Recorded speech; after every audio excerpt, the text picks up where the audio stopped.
কিছুদিন আগে বড় বোন ইনভাইট করেছিল তার বাসায়, সে অনেক কিছু রান্না করেছিল রাতে ডিনার করার জন্য।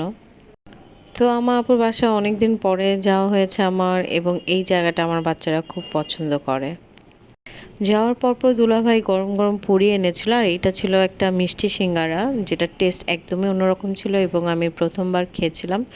একদম একটা আনকমন খাবার ছিল। বড় বোনের বাসায় এসেছি বেড়াতে, অনেক মজা মজার রান্না করেছে বড় বোন। এই যে হচ্ছে ক্ষীর খেতে এসেছি। হ্যাঁ, এগুলা খেতে এসেছি, কিন্তু আফসোসের ব্যাপার আমার ছোট বোন কিছুই খেতে পারবে না, তার জিহ্বায় ঘা।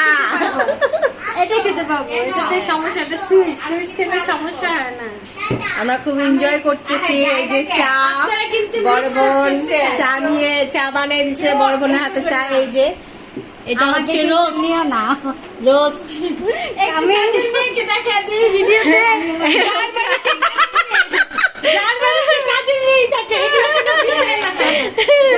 আমরা মজার মজার খাবার খাবো একটু পর, সবাই মিলে মজা করতেছি, 3 বোন একসাথে।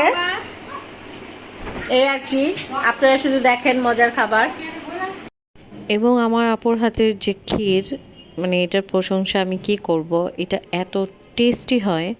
তারপরে আমরা রাতের খাবারের জন্য বসি। আপু কাবাব করেছিল, রাইস করেছিল, চিকেন রোস্ট করেছিল, ডিমের কোরমা করেছিল, সালাদ ছিল। সব খাবারই খুবই টেস্টি ছিল এবং একটা খুবই ভালো সময় কাটিয়েছিলাম।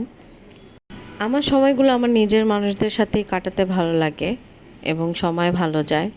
খাওয়া দাওয়া শেষে বাসায় যাওয়ার প্রস্তুতি নিচ্ছিলাম। এটা ছিল আমার সেদিনে একটা মিনি ব্লগ। কারো ভালো লাগলে লাইক শেয়ার কমেন্ট করতে ভুলবেন না। চলে যাই।